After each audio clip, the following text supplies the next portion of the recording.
I'd like to ask him, as soon as the ladies are seated, to lead us in a prayer. It's convenient for you to stand, and then we'll all turn and face the flag, and we'll recite.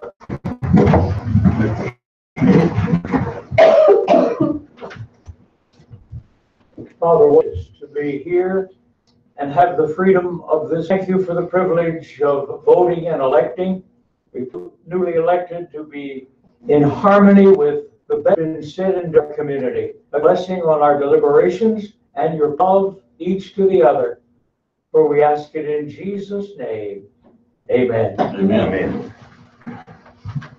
Together, I pledge allegiance to the flag of the United States of America and to the republic for which it stands, one nation under God, indivisible, with liberty and justice for all. Thank you. I'd rather have to sit down there. That's all right. Yeah. As every member of the council had a chance to review the minutes from the old business.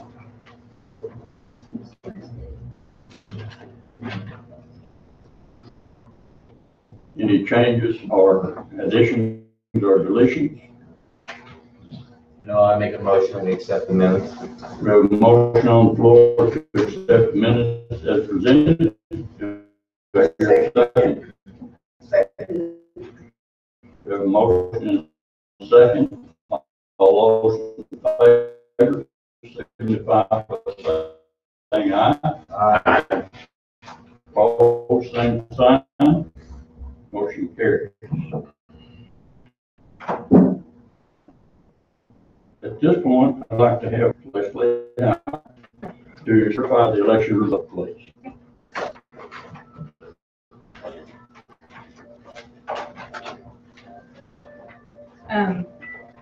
The mayor, Vincent, for 211 votes, Hickman for 79. For mayor, North Ward Alderman Ashley 102, Thelma Wallace 20, and South Ward Alderman Dan Weimer 138 write-ins. So the election results are complete.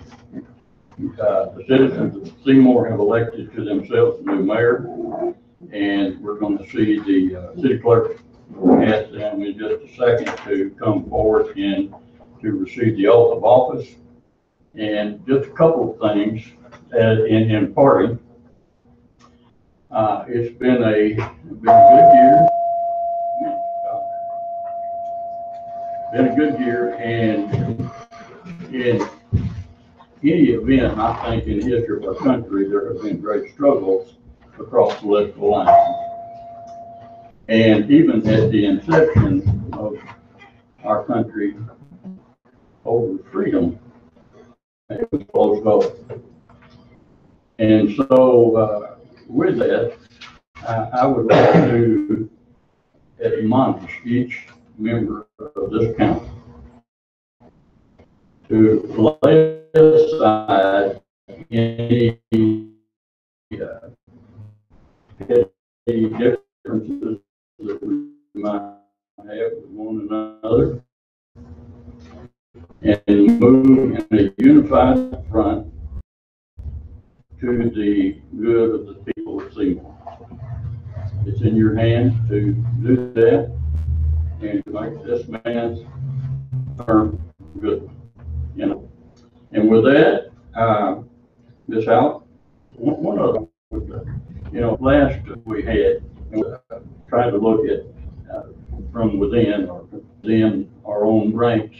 And in the future, there is a time when you look for a city administrator, not that Sam's going anywhere, but not got anything underlying in these statements, except that Ms. Howell here to my left has said under several different administrations, she has gleaned valuable information in each one of those areas and under different styles of leadership.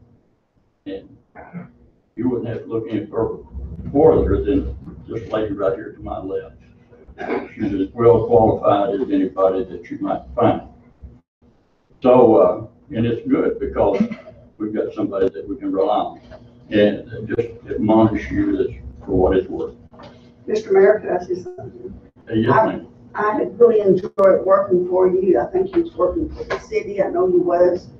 And I think you've done a great job over the last year. And I've enjoyed working. I appreciate that. Same here. Anything further? Thank you, Mary. I appreciate it. You got a lot of job. Oh, my goodness. Very good. Well, we're going to move on then into the we did the certification election and now the oath. Okay.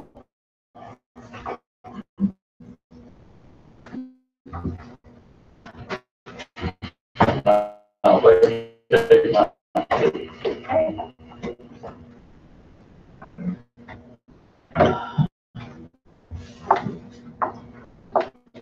Wants the swearing in. They have the motion on the election. You be down. Let me do this without these guys, because there's more of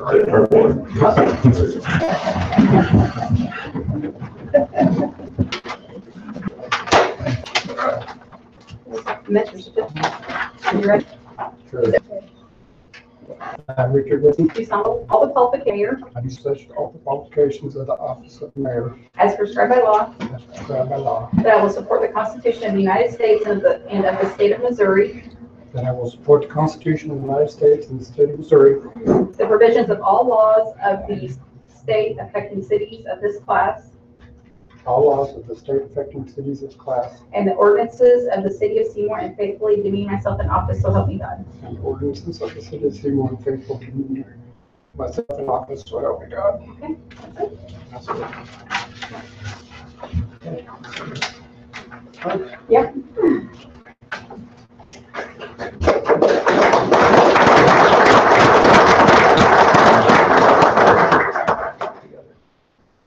Well, I want to start by thanking all the citizens of Seymour for their confidence in me.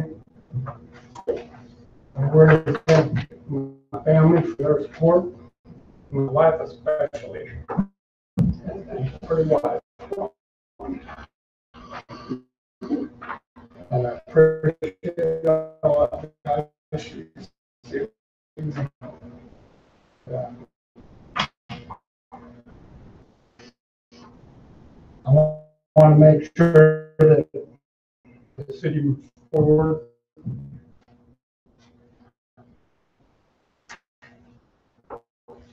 We need to do all the right things. And with all your guys' help. So, continue to make it. You do? Yeah. Okay. You need a sheet? Yeah. So if I do, Anthony, I did. do solemnly swear that I possess all offices of South and North Ward Alderman, Do solemnly swear the qualifications for the office of North Ward Alderman prescribed by law, that as as prescribed, prescribed by law, that I will support the Constitution of the United States, that I will support the United States, the provisions of all 15 cities, the laws of the state affecting cities of this class, and the ordinances of the city of Seymour, and faithfully demean myself in office, so help me God. and the ordinances of the city of Seymour, and faithfully demean myself in office, so help me God.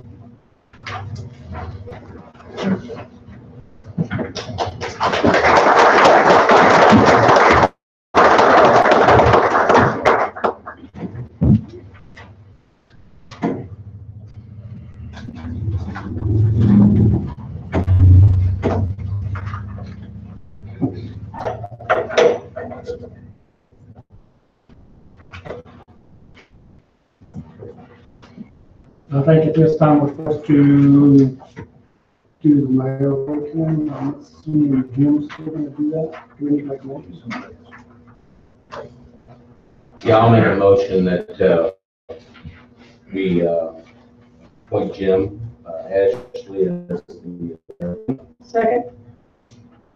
All in favor?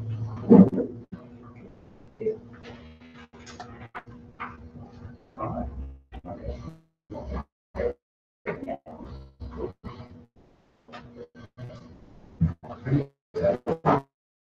Yes.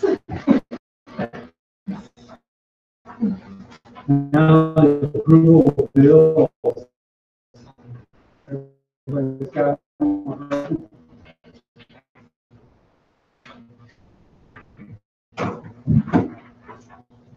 The Speedcraft web design. The IT again, I think it was February, March. Also, just picked up, cops got a lot cheap for refurbished laptops, so she billed us for that. Tote bags for summer. That was paid by donation, and, Living costs. many friends of the wife, they made that donation. What's that? Those bags. Esther Terry, your bond refund. Yeah, that's her money. I don't know exactly how bonds work, but, she put money up, and whatever money she put up covered her fine, and that's what was left over. Yeah, court fine. And this corner, Yes. Shipment, that's our GIS, our annual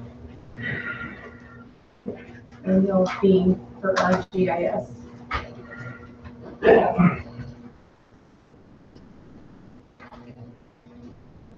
Pearson, Kelly, 78 Copier lease.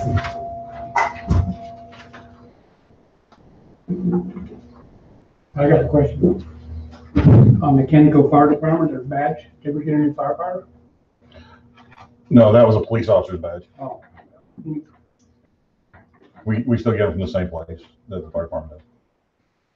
Supreme Oil Company, is that the one, That's diesel. It's to fill our diesel tank, and it lasts many months. unless,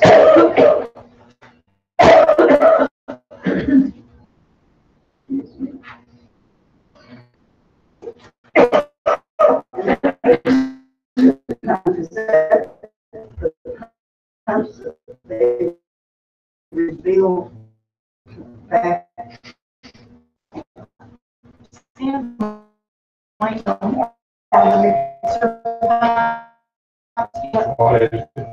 The mixer pumps from, That's for the sewer plant. You got four of those, their time of service is over, so they're slowly but surely going out, so I'm replacing them. Leslie, I've noticed, audio significantly down. I'm guessing this was the pay period when our people had to really take the hard hit for yes, the recommendations of the state auditor. Did everybody get through okay? I think they did. Meeting with the auditors? With them. In fact, we had one here too. Yeah. Yeah. They're still doing their thing. So, What's this overtime? 7 hours, how many hours overtime is 65 and 4 hours? On page 1 of the.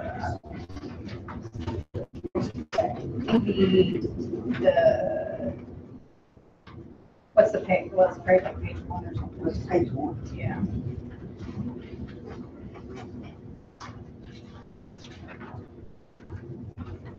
Yeah, that would be great. Overtime hours for the total payroll. And if you look at the individuals, they're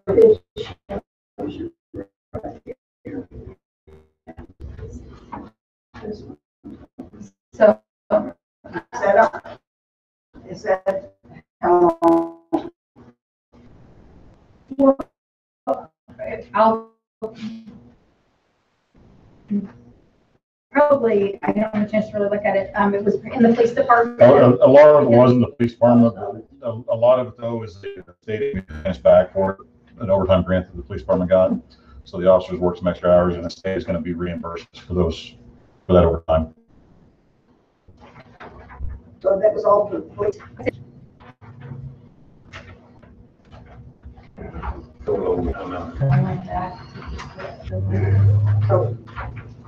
So if it's not all police, what would it be for? So if you look, like here's page 1 of the update journal. And if you look in this right here at the end is OT hours, and if you'll go down, all fees are 0. And then on the second page, here's 1.75 for that person. Yeah, here, So if I'm looking at this right, we've got one officer here, page 2. 31 hours. That's about almost half is Yeah. our total overtime hours. Yeah. So that's what we're saying. We had a couple of officers that went away to training. Yeah. And that caused them to get some overtime as well. Yep.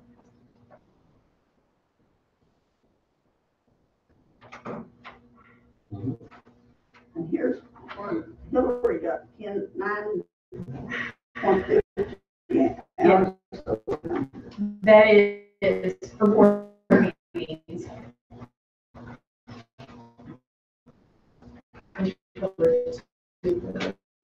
Yeah, but,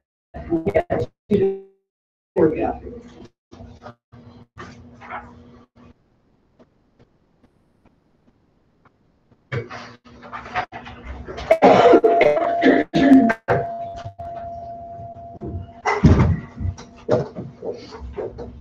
Well, I'll make a motion that we approve the bill. All in favor? Okay,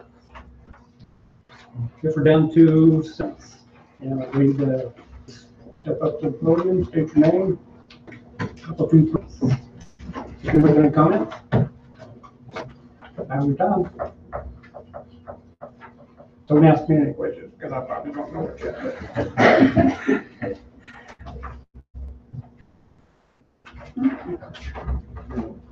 I'll bring it up. I've been hesitant about this for a while, but we brought it in that meeting the other day, but I do need to add on again.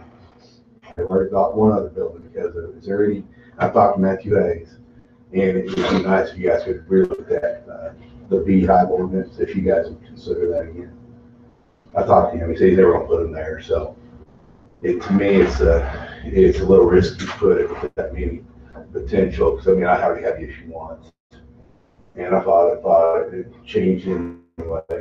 And I've got the old ordinance and the new ordinance. It really would take anything that's already written. Just so we're all reading from the same sheet of music, Mike, explain to us what change are you wanting?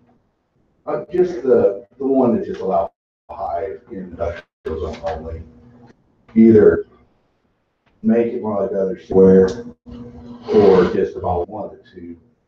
Most of them require fence and one or two high requirements for cities. This one's pretty well weird, but I don't want it to be a bit close flow. One man even I don't want to see it. It doesn't. I mean, it just helps me make my choices for the future. Because right now I still feel like I'm a little bit of limbo over there on that.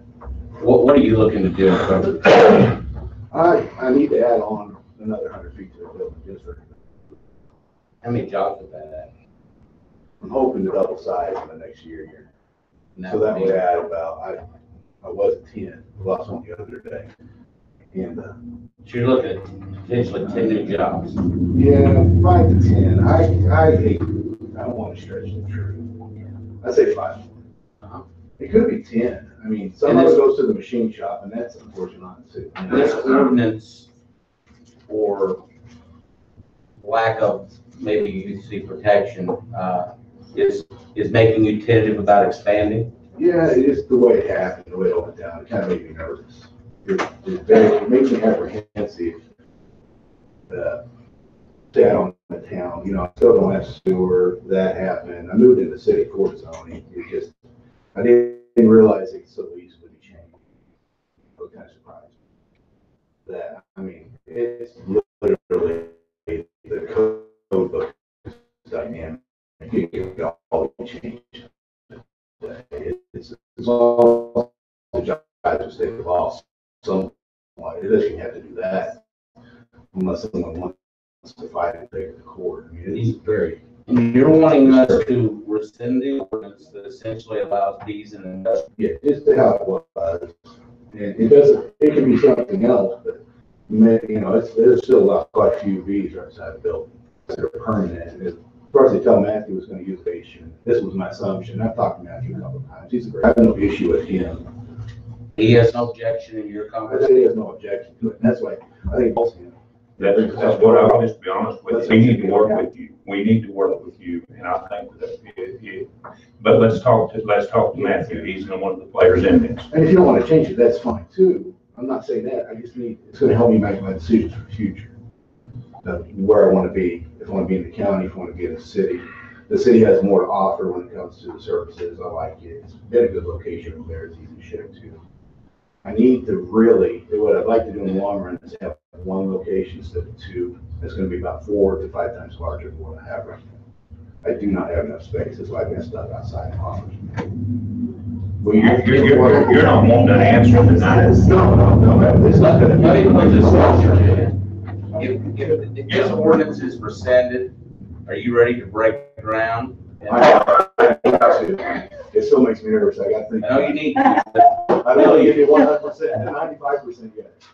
Okay, that's pretty solid. Yeah, it's a concrete issue more than it's a building issue. That's what mine is. It'll have 4 more bays for semi trucks, and it'll be tall enough to have a crane on that side. So that's what happened. That's where I'm lacking on the other side. We're missing some capacities over there for the slice machines. Sam, we've hired you to run this place. Are you, if Hayes is okay with it, are you cool with doing that? For a long time. Yeah. Ray agrees to it, we'll be okay with it. I'll be glad to call. Let's do that. Okay. All right, I appreciate the consideration, guys.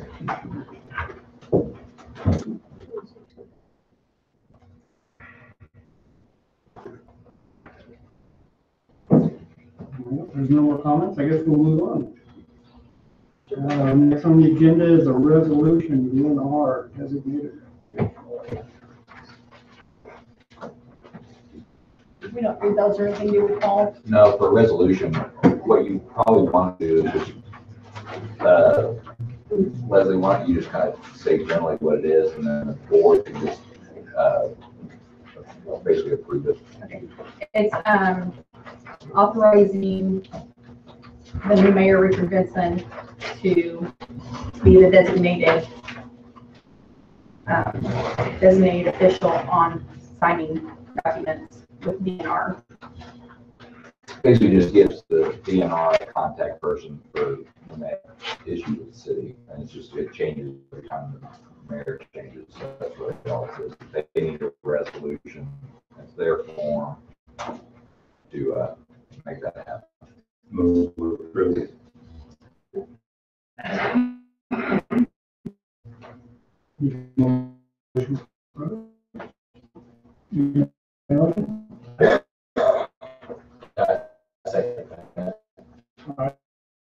All in favor? Aye. Jared? Next is ordinance, election services, online information services.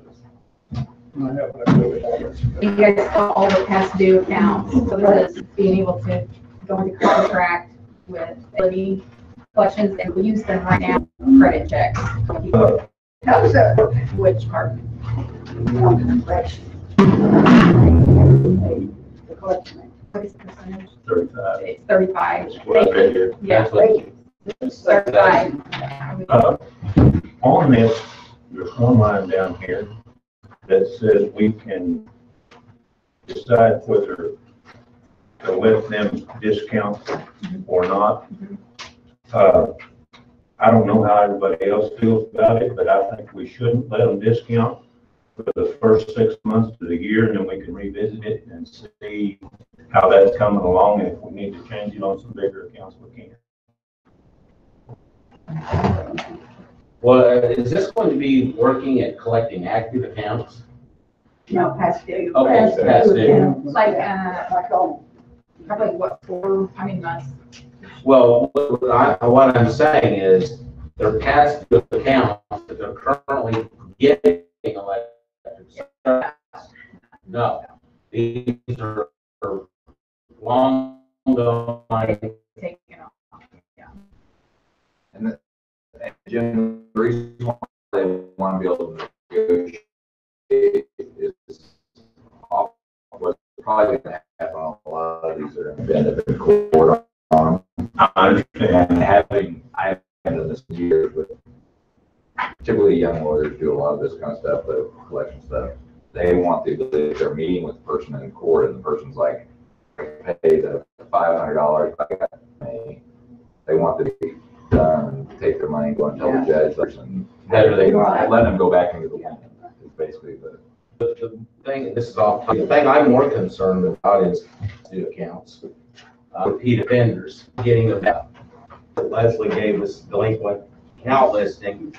It seems to be operating in the same genre of businesses. It's the same one. Service. And it's the same ones over and over, and I see them pegging away at their, current amounts, but one in particular has been carrying a balance of several $1,000s for a very long time. That's what I've got a problem with. Yeah. That's a lot of money, and in my business, I have to prioritize, and one of the things that I like to do is keep my lights on.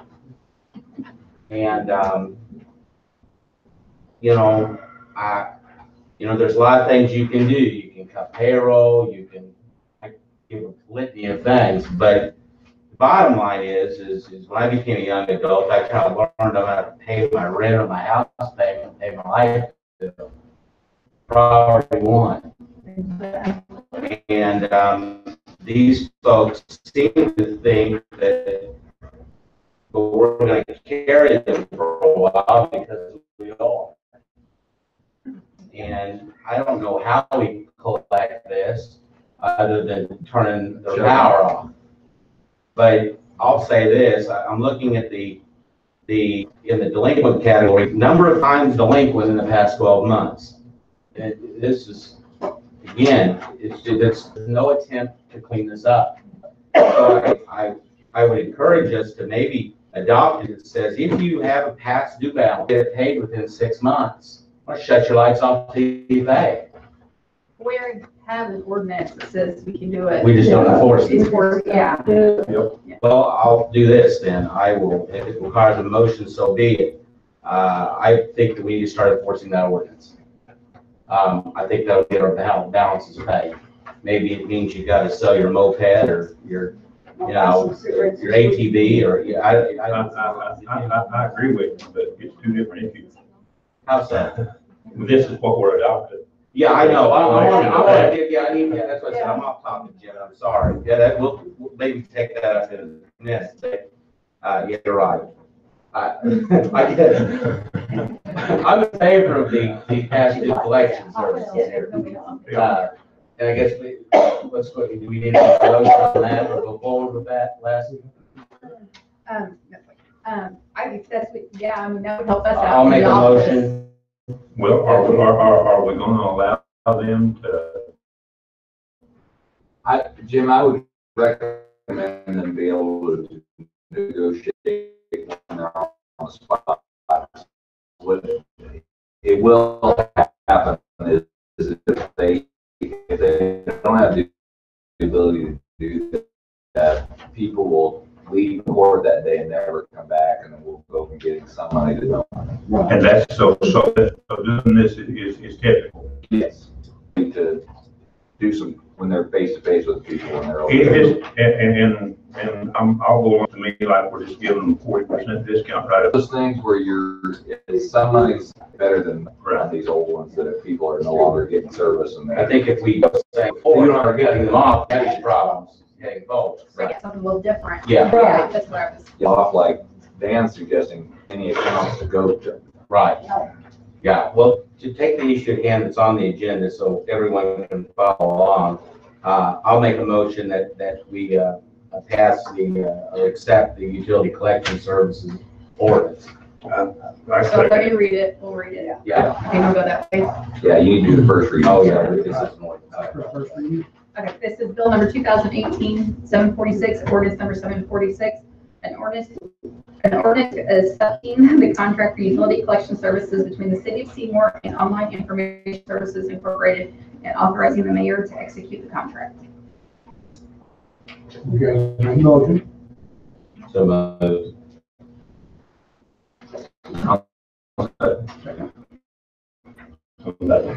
All in favor?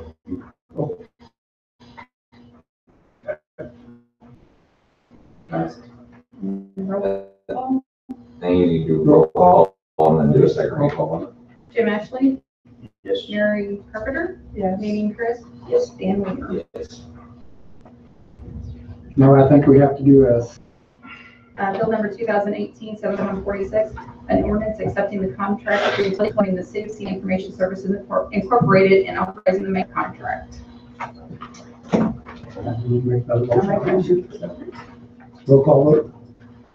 Who seconded it? Sorry. Jim Ashley, Mary Carpenter, Megan Chris, Dan Weaver. Now, tailing on that, before we move to the next agenda item, I'd like to make a motion that after 6 months of unpaid utility services, meaning water, sewer, electric, whatever, the city begins disconnecting until the balance is paid in full. I'll second that, but do we need an ordinance to do that? We already have one, it's just. We haven't, but it's not 6 months, it's like when the bill is. Like 30 days. Bill's due the 20th. We shut off on the 4th if they're not current. No. But we're not enforcing it. We've always worked with more businesses just because. Well, I'm giving, I guess, I'm giving enforcement ordinance here that is essentially giving them an immense amount of time per ordinance. Yeah, because the ordinance only allows them a month. The ordinance only allows them a month. Well, I mean, we've got some here that are 21 months and 22 months past. I mean, goodness sakes. Well, that's how long it's been. It's been Well, balance maybe. right. They pay the bill every month and they're paying it late. Yeah. Yeah. That's what I mean. Yeah. I'm saying if they've got a balance due that is 6 months or older, couple of suspects on here. Am I correct? I agree, but then once they are shut off, the next day, if they bring in 2 months, do you hook them back up? Or if you say it's 6 months, I wouldn't. No. You mean if They come back up here, they've got 6 months due. Anybody that owes a They've bill got for 6 months due, Yeah. but they don't have all the money. They're never over 60 days, Pat. I mean, We have nobody that owes a bill from 6 months ago. well, okay, let me do this. it's current. Right. What I'm saying is, it's like a credit card. They've always got a revolving balance. Yeah. We're never getting these paid in full. Not since I've Wait, sat no. on here. There's been a couple of accounts that have never been paid in full. I'll have you go down to 1, 2, 3, 4, 5, 6 on the list. Right. They've never been paid in That's the full. only one. Okay? That is the only one. we Well- have problems with. There's an example that, I want them to be paid in full. Can we use the 30-day ordinance? Okay, sure. I'll amend my motion. Would that be better? Just enforce the ordinance, that's all you really. Exactly. I mean, 'cause, yeah, because we shut people off every month. Then I'll amend the ordinance to meet my motion to, we just enforce the ordinance on the books. Okay. Strictly. We don't even need a motion to do No. that. We don't need a Well, motion to do Well, that. it's a little more of I a. think that that's them because it's on the books now and it's nothing's Yeah, happening. because we can, or, yeah, we don't have a choice now. All right. That's my motion. I think Jim gave it a start. And it was good. Mhm. But now I want to ask the same thing. They owe 6 months. Mhm. All right, we're gonna go shut them off. The next day, if they bring 3 months payment up here, do we hook them back up? I think the ordinance, they gotta be paid in full. Yeah, right. We're not a They don't bank. owe 6 months, do they? He's asking. Yeah. Yeah, he's just asking They that. don't owe 6 months. No, they're just maybe 90 days. If We you, have never have anybody tax Well, I us. didn't issue that for anything. If they don't have. So you're all- saying shut them off on the 4th, just like we would a resident? Bingo. that's it. Like your business, just follow a different rule than our residents. Well, I was in that. court here a while ago, and, Right. you know, if the defendant doesn't have all the money, the judge works with him. So, I mean, I'm just saying. I guess my take on it is I understand. if I we understand did completely. it for one, then when do we start? When we cut them off? It just keeps going longer and longer. It does. Okay. Tough stuff, but you gotta do what you gotta do. We need a roll call this. And Let's do it. Jim Ashley? Yes. Mary Carpenter? Yes. Megan Chris? Yes. Dan Seymour? Yes.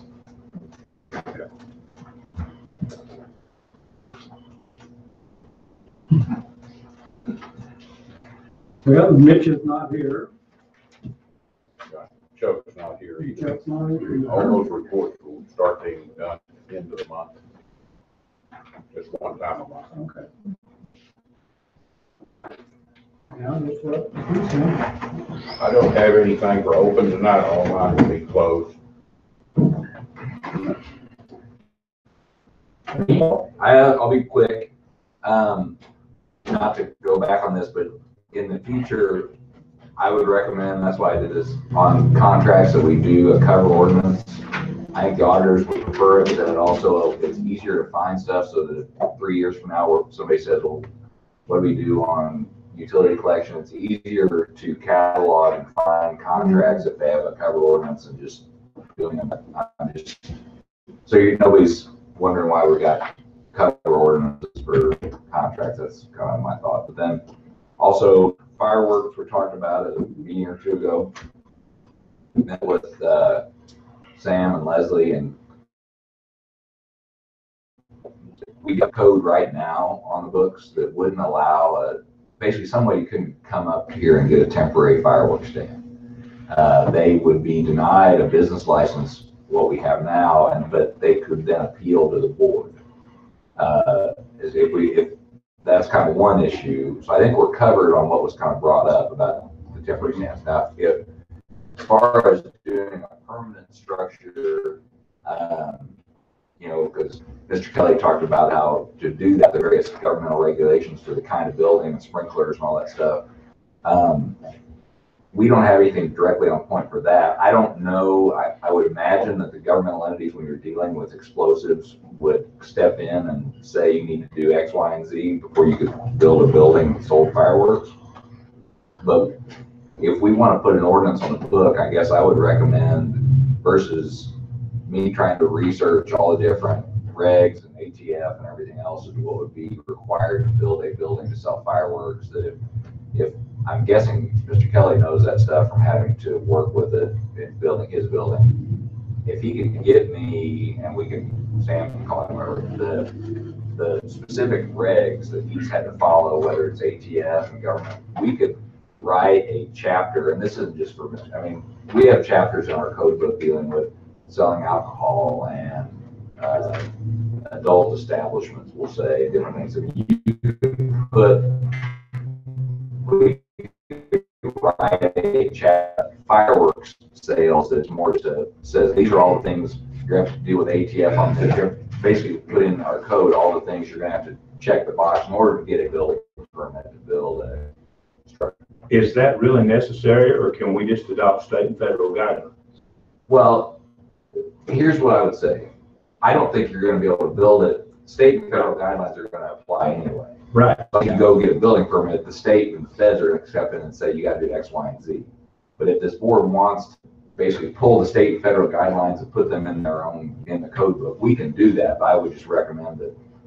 I might miss some because I haven't dealt with the ATF. And I would just say if Mr. Kelly wanted to get me all the stuff, the hoops he has to jump through for having a standalone fireworks shop, we could put those in a chapter in our code if the board wanted to do that. But as far as temporary stands, I don't think we need to do that. I don't know that I really see the need.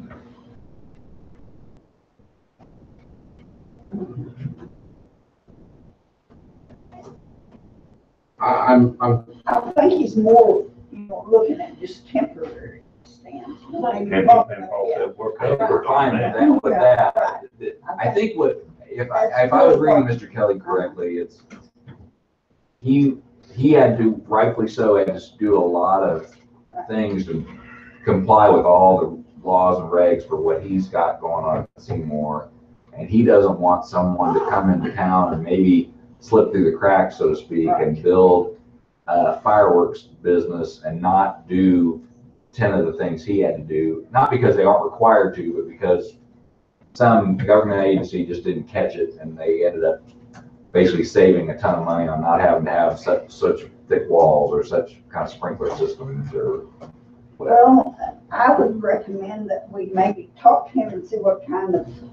That's kind of my thought. Yeah, See, just see. He's fixing to build a building not as big as what he's got. He's broke the ground plenty.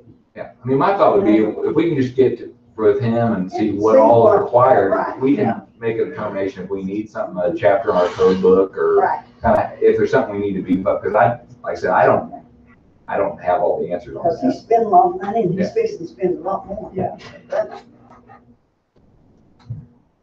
That's all I had. I just kind of an update. So As far as the recommend- temporary stands, no one, in talking to Leslie and they went back and looked, no one's ever tried to put in a temporary stand. And if they did, it forced them into an industrial area, and it's a banned deal for a temporary business license or any kind of business license without. They'd have to come to the board and appeal for why they would need to be able to put a fireworks stand in the city limits. Well, why don't we do this, Paul? Why don't we have you initiate contact with him, find out exactly what he's seeking from us, and then try to accommodate him. Yeah, and I don't know anything. I can reach out to him. Very good. Yeah. So, That's all I got. Thanks. okay, young Alderman report. You want me to start with my line item issue? I don't know what's wrong with it. Sure. Oh, boy, he's got some handouts. Yes, I do, Amy. Oh, boy. Yes, I am famous for my handouts. I'm like a teacher. I think some people in the crowd have one. Here's some extra ones also for those of you who don't. I can maybe have people that have those. I'll kind of start at the top. I think everybody had one in their packet. This is my suggested, I titled it the Home Reclamation Project. You can kind of read through the narrative. Essentially, what I'm noting is our city, this has been talked about since, honestly, the 25 years I've been in this community. I've watched councils over the years debate the issue of dilapidated or blighted homes. And in this project, the Home Reclamation Project, I'm addressing homes that are vacant only. As it says in the narrative, within this project, the city of Seymour would become a buyer of these vacant homes. Once purchased, the city would do nothing to repair the homes because the cost of repairs would outweigh the value of a repaired home. Instead, the city would demolish the homes and then transform the former home site into a ready-to-build lot, which could then be sold to a prospective home builder. And I've kind of outlined 8 general points with this. First of all, probably most importantly, is number 1, in the upcoming 2018-19 budget, which we're going to be talking about very soon, I'm suggesting the city budget $50,000 for the purchase of vacant homes. Number 2, additionally, revenue gained from the sale of current city properties would be placed into the home reclamation project account, meaning that, such as if we sell some land off the Cooper properties that we purchased 7-8 years ago, that money then goes back into the home reclamation project account where we would have more buy money. Number 3, the vacant properties first would be identified by the Planning and Zoning Commission with a list created and provided to Sam, our administrator, at which point he can begin negotiations to purchase properties on behalf of the city. Number 4, negotiations strictly be conducted by the administrator's office. He can assign staff members to specific tasks. However, all negotiation would be led by him. Essentially meaning, you know, we as council members or mayor, we can't go knocking on doors and say, "What do you say this junky house?" Number 5, then all purchases must be approved by a majority vote of the aldermen, meaning that no buys can be made without the alderman making or approving it. Then 6, once purchasing would immediately begin the process of removing the vacant home and creating a building site worthy of new construction. Number 7, once the site is suitable for new construction, the city would negotiate with the prospective builder, whether it be a professional builder or an individual. A key element of negotiation, at least under my plan, is that once the city has sold the lot that previously was the site of a vacant home, the builder would have 6 months to begin construction and 1 year to complete the project. And then finally, in the event the city found other uses for the site of a vacant home, such as a public park, then the city could retain the option of keeping the land pending approval by aldermen.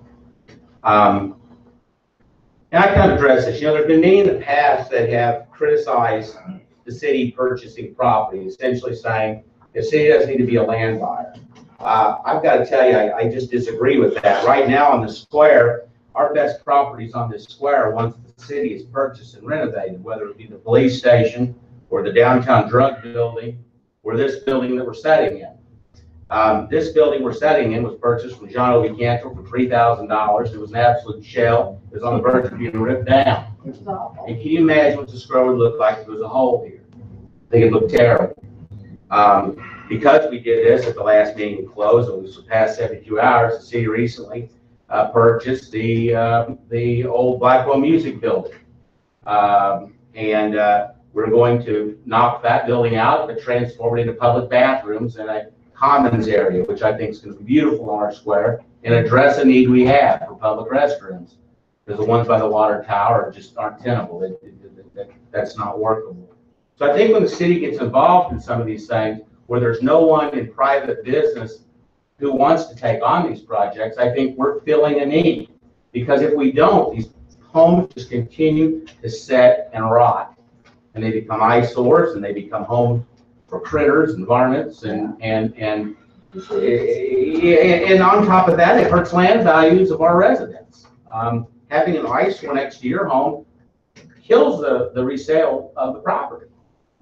So that's why I say, first and foremost, it's a beautification project that will improve home values for residents once the vacant property is removed. That's an immediate return. The second benefit comes from potential new construction will replace the former vacant home, resulting in additional housing in the city that has a definite housing shortage, both buyers and renters. We've got Charlie Ivy and April Epco here. They're in the real estate business. Do we have a housing shortage in town? Very much so. Very much so. So, that's what some of these lots that we're looking at, they might not be ideal for your $120,000 home, but they might be ideal for a $50,000 new build.